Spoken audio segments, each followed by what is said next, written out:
Hey everyone, welcome back. We're going to go to town today. Going to run into Cedar City. Got some laundry to do, got to pick up some groceries, and do a couple stops along the way. Going to try to stop at another campground that's kind of out of the way, and then also maybe a national monument that's close by. So we're going to go to Walmart, and I need to buy a Bluetooth speaker. My other one died back in July, and I haven't had any music in the bus or around where I'm working for for a couple months. So I just kind of like some background music and some noise. So I'm gonna buy another Bluetooth speaker. The last one lasted almost a year, and then I'm gonna buy another tool, a multi-purpose tool. A tool that's, let's see, it's a screwdriver, it's a hammer, it's a fingernail cleaner, it's a wire cutter, it's a, let's see, what else? Staple remover, and fish cleaner, whatever. Those kind of tools. It's got a little bit of everything on it. So this is my tool here. I'm talking about replacing. Let me get real close to you. Right here. Look at there.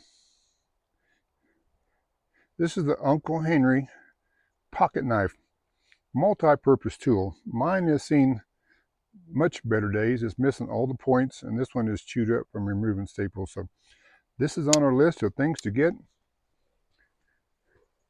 at the Walmart. So let's get going and get to town. And we have made it to Cedar Breaks National Monument, about 10,300 feet. This is only a few miles, about 4 miles off of Highway 14 above Cedar City. This is in one view. A lot of rocks. Looks like a big Bryce Canyon in this area. Much different from the area that I'm camped in. Utah is a very unique state, very diverse in its rock formation, the trees, etc. But we're going to continue on around the trail. Here, Point Supreme, elevation 10,350 feet.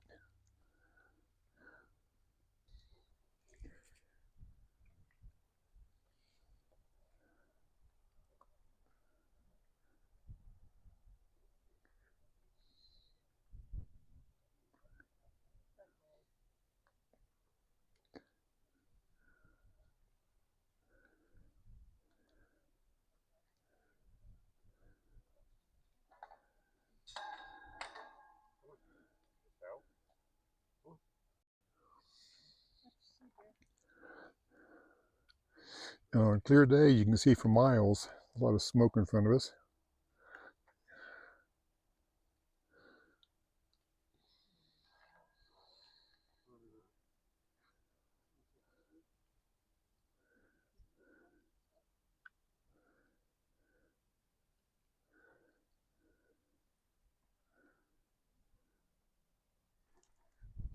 This is the self-guided tour Cedar Breaks Museum.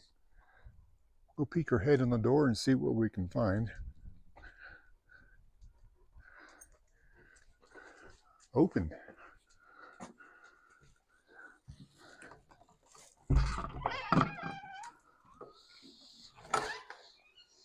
Kind of nice in here. Displays around with the change in nation. This looked pretty pretty in the snow.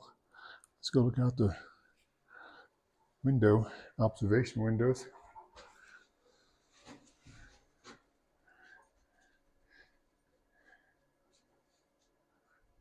Closure of the frontier in 1890, raised in a rise to the conservation movement.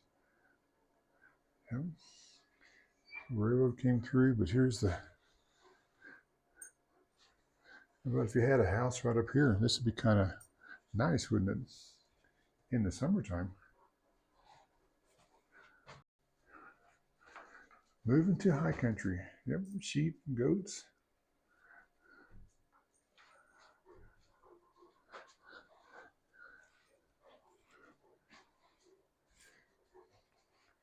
Pioneers and settlers moving westward. Westward ho.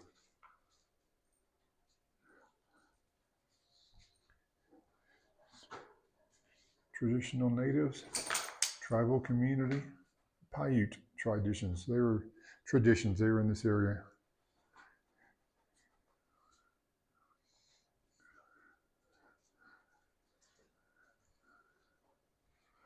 Uh, be a ranger. Take photos, not wildflowers.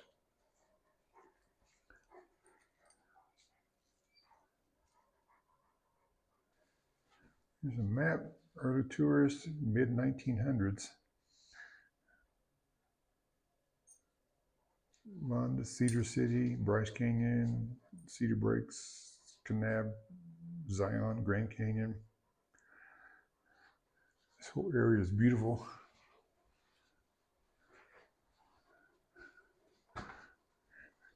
The time board.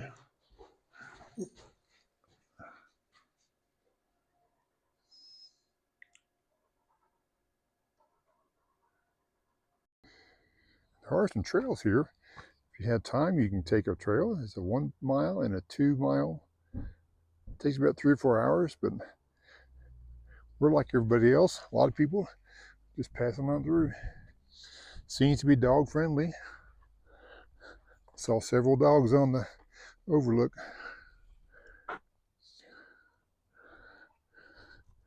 There's the lodge or the check-ins visitor station.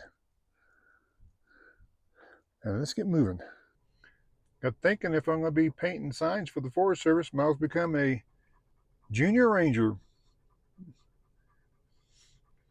Nah, I just found this on the trail and picked it up, but it's kind of cool. Like it. Nice area up here, Cedar Breaks. Even though this is, a national monument, there is a park pass to use to get in. And being a YouTuber, you're supposed to have a permit, but I don't make money on my YouTube channel, so maybe I'm exempt from buying the pass because I don't make any money. Maybe later on when I do make some money, we'll see. Hopefully they'll get changed and take away that law they put in effect. And now we're on our way to Bryan Head, which is like a ski resort town, and not a very big town, but we're going to go to another campground that's over this way. As we go up this mountain, we're going up even higher.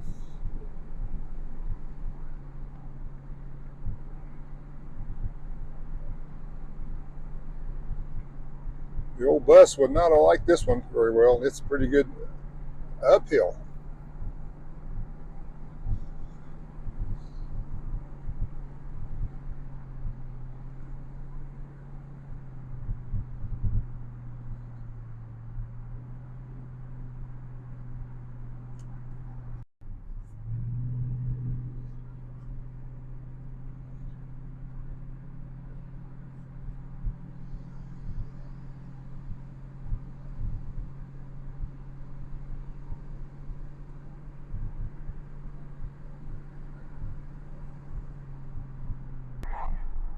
And entering the city or town of Bryan Head, Utah. Coming down 10,100 feet.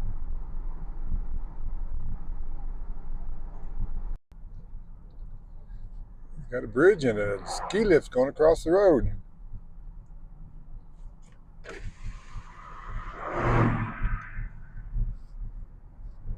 Get to the other side of the bridge, you can see the ski lift going up the hill.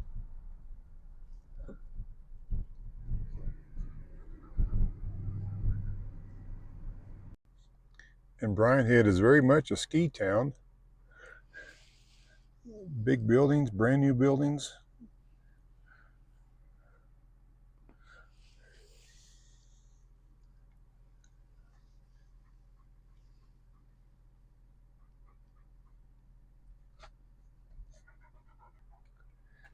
You can see the pond, playground, new ski lodges, condos. Definitely a ski town. It's more of the Bryan Head fire that was several years ago.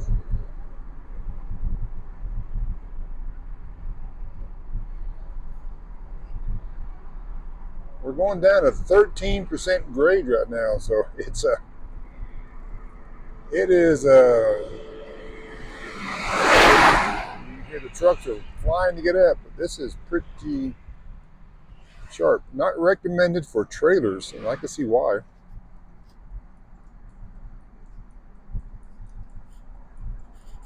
If you get motion sickness, this is not very good either. This is one of the sharpest hairpins I've seen.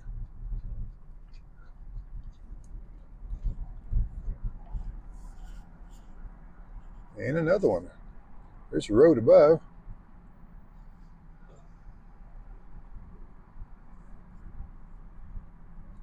I'm glad I'm in a pickup truck and not the bus on this one.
Get Zen to get a drink of water. He's thirsty. Good mountain spring water. We're going to try to get to the other side without killing myself. All right. Hey, that rock moves. Whew. Ow.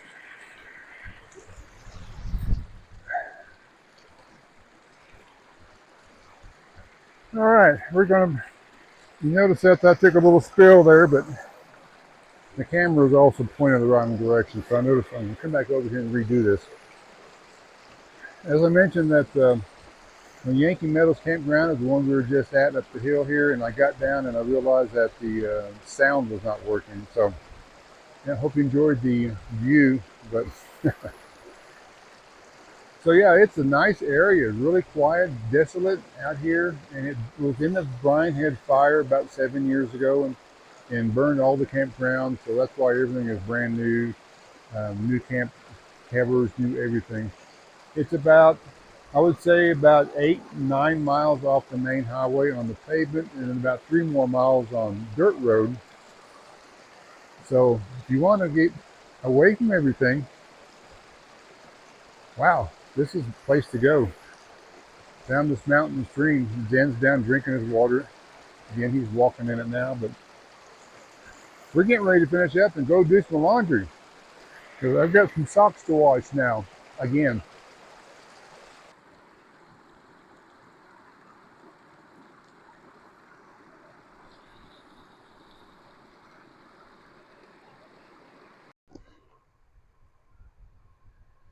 Found a hoodoo, a bunch of rocks, Well, that's really not a hoodoo, but they're in here. There's some up there on the hill. A lot of canyon driving, a lot of rocks. More up on top. This is a beautiful area.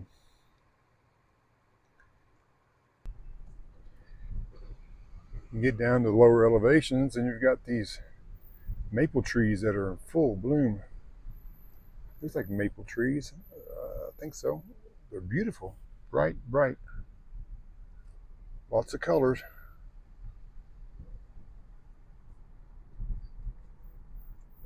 Different contrasts to just the yellows and the greens.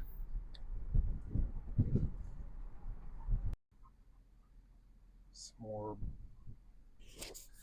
Got some more big rocks. These are huge through this canyon. Wow.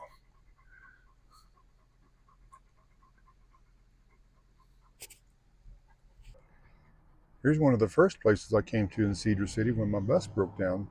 It'd be fitting to come here for one of the last places.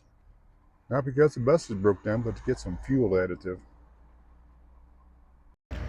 Doing laundry at the Main Street Washateria in Cedar City.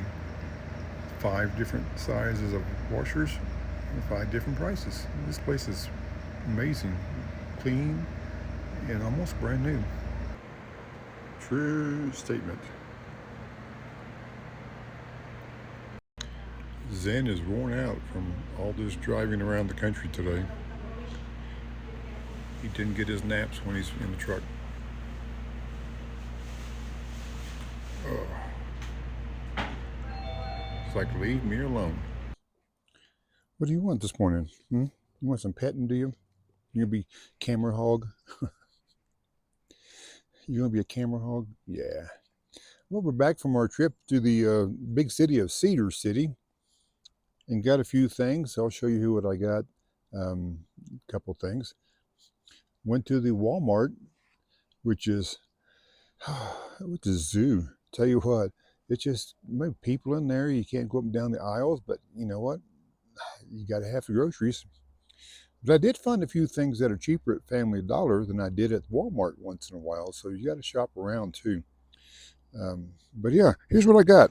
I got me some music. Look here. No, you can't eat it. Got me a Bluetooth speaker. This is the Soundcore, not sponsored. Quit doing that. Not sponsored. Soundcore Select 3 speaker. It is 20 hours of playtime, fully waterproof. Well, I won't be probably putting it underwater, but all right, just in case. It does have the bass up technology for punchy lows. I like my bass. And 16 watts. So I got that. And then went to pick me up a multi-purpose tool, as I mentioned, and I didn't. They didn't have really anything I was looking for. There's a very limited selection at Wally World, and most of them were like big knives you carry on your pocket, on your belt or something. So I forgot I had this one here in the bus. This is the buck knife. Guess what? Yep, it too is missing a blade point. Man, I'm just rough on these pocket knives, but yeah, that's my. Quit doing that this morning. You're just all over me, aren't you? But I got something for the bus. This is XPD Optilube fuel treatment. Not sponsored. Again, fuel additive. It lubricates, anti-gels, cleans, improves, removes, cetane boost, and prevents the engine light from coming on. So I've used this once. It treats 128 gallons. So it's quite a bit. Oh, look at here. Look what I found. Look at this is Mesa. She's our neighbor's dog. She likes to come visit Zen, don't you? All right, go on down, Mesa. All right, go on. You're blocking the camera. Move, you big beast. All right, I think all the dogs have gone right now, but that was kind of fun. Nice to see Mesa. She's a nice puppy, and she comes over and steals Zen's milk bones that I have on the first step of the bus. So she takes one, and he gets jealous and eats everything else. But just to go back through a couple things, and this, XPD, like this is recommended by my mechanic Dan at Amen Diesel. It's good for anti-gel, and up here above, in the mountains here, I'm above uh, freezing a lot right now, but it's been a few days. It's been down below freezing, so it's good to have your fuel not gel up on you. And this is interesting. So if you ever get into a trivia, quiz, and you want to know, somebody asks you, what's the temperature of Cloud Point? Anyway, my mind was like, what? It says for cold weather, fuel and additive both must be above the cloud point, at least 40 degrees or 5 degrees Celsius. I've never heard of cloud point before, so things you learn when you drive a diesel. So we'll see what happens. Well, this, like I said, treat's 128 gallons, and my bus tank is 100 gallons, so I'll just mix it in whenever I fill up. And the speaker, that's my, like I said, Select 3 sound core. I had the Select 2 sound core that died after about a year, but I kind of like that design. So, and it's waterproof. don't don't no, don't trust any kind of electronics, I think, underwater. So just even if it says waterproof. But anyway, we're going to go ahead and finish up this video and get on. But I have one thing I want to put in is driving this pickup, which is, you can't see, which is over here behind the camera, has made a world of difference in getting around and doing things. And it's crossed my mind several times that I need like a separate vehicle, because when I park the bus, then I don't have to load everything up and drive a 40-foot bus around. So, and but the poor bus, it's I don't think it can pull a vehicle of any size. It can on flat ground, but like I said, in the mountains, as you know, it doesn't like mountains by itself, much less another 3 or 4 thousand pounds behind it. But that's something, I'll think about. I've been thinking about it since I had the bus. But I'm going to take advantage of having a smaller vehicle when I have it and use it to get around and do my errands. So we'll end the video, and thanks for everybody for watching. And we'll see you guys on around the campground, but I've got Zen wanting to come say goodbye. You gonna say goodbye to the camera? Right there. Right here. That's close enough.